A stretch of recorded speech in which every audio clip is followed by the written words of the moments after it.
What's up sa inyo guys? Nandito tayo sa North Speed dito sa Malaria Road. Magpapalinis tayo na CVT. Siyempre, magpapalitan na tayo ng air filter dahil madumi na yung luma eh. Hindi na nga, sinimulan na ni Kuya Bal kasi yung crown piece cover natin. Yan, next naman kinalas yung crown piece. Every 8K ako nagpapalinis ng CVT para maganda yung takbo at walang dragging. Kitang-kita yun naman yung gaano kadumi yung luma, no? So, yan. Papalitan na natin ang bago. Yun yan item yung air filter nyo. Sana yan, palitan na yan.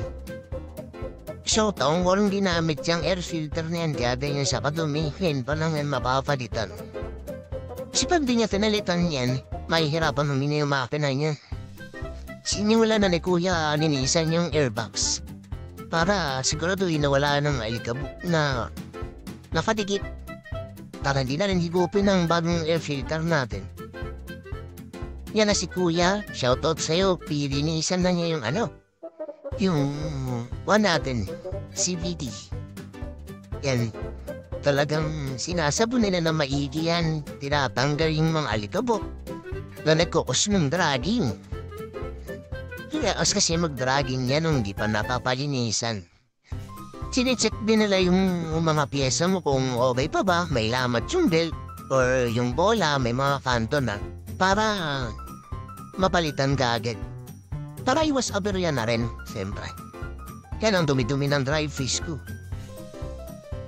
Sa isang ton higit kong gamit yung motor ko. Yan. Sabi naman ni Kuya okay pala ng pyesa. Sa lahat para lang gustong mapalinis, mapa-change oil or iba pang services nila yan. Nandyan yung nila. Listahan ng iba't ibang services na in-offer nila. Malapit na matapos yung paglilinis. So ayan, nakakatuwa kasi din ang gaganda ng gamit nila. Kompleto yung gamit nila at tamang tools yung ginagamit nila sa motor. So wala kang pangamba na masira yung pyesa ng motor mo kasi iniingatan talaga nila yung paggawa nila. Sinimula na ni Kuya ibalik lahat ng pyesa. Yan, nalinis na niya.